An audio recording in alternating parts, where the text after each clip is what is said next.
السلام علیکم ورحمۃ اللہ وبرکاتہ۔ بسم اللہ الرحمن الرحیم۔ کیا آپ کے گھر میں بھی ہر روز کسی نہ کسی بات پر جھگڑا ہو جاتا ہے؟ کیا چھوٹی باتیں بڑی لڑائیوں میں بدل جاتی ہیں؟ کیا گھر میں سکون، محبت اور رحمت ختم ہوتی جا رہی ہے؟ اگر ایسا ہے تو اس کے پیچھے صرف دنیاوی نہیں بلکہ روحانی وجوہات بھی ہوتی ہیں۔ اسلام کہتا ہے کہ گھر وہ جگہ ہے جہاں سکون ملے، محبت ہو، رحمت ہو، لیکن جب گھر میں برکت کم ہو جائے، نافرمانی بڑھ جائے یا کچھ روحانی غلطیاں ہو جائیں تو شیطان گھر میں داخل ہو کر دلوں میں نفرت ڈالنے لگتا ہے۔ جس گھر میں نماز قائم نہ ہو وہاں شیطان بہت آسانی سے وسوسے ڈالتا ہے، دلوں میں سختی پیدا کرتا ہے اور معمولی بات بھی بڑے جھگڑے میں بدل جاتی ہے۔ نماز دراصل گھر کی روحانی حفاظت ہوتی ہے۔ اسی طرح جب گھروں میں قرآن کی تلاوت نہ ہو تو رحمتیں کم ہو جاتی ہیں۔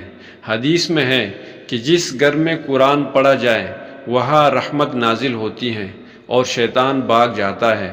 جب قرآن بند ہو جائے تو بے سکونی، بے برکتی اور لڑائیاں بڑھنے لگتی ہیں۔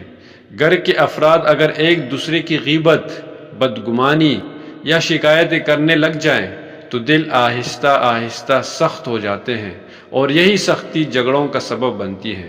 شیطان اسی ماحول کو زیادہ بھڑکاتا ہے۔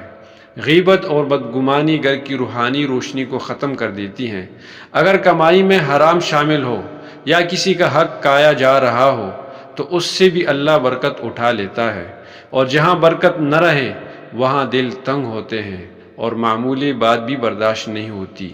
اسی طرح جب گھر میں دعا اور درود پاک کی آوازیں بند ہو جائیں، اللہ کی رحمت کم ہو جاتی ہے اور شیطانی اثرات بڑھ جاتے ہیں۔ اس کا حل یہ ہے کہ گھر میں روزانہ سورہ بقرہ کی تلاوت یا اس کے آڈیو چلا دی جائیں۔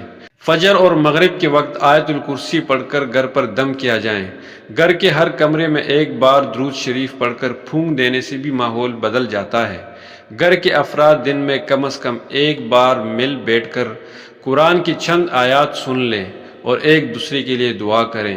جھوٹ، غیبت، بدگمانی چھوڑ کر دلوں کو صاف کیا جائے، رزق کو پاکیزہ رکھا جائے، چاہے کم ہی کیوں نہ ہو۔ بزرگ فرماتے ہیں کہ جس گھر میں ذکر ہو وہاں جھگڑا زیادہ دیر نہیں ٹکتا۔ آخر میں یاد رکھیں کہ لڑائی جھگڑے کا علاج سختی سے نہیں بلکہ روشنی سے ہوتا ہے۔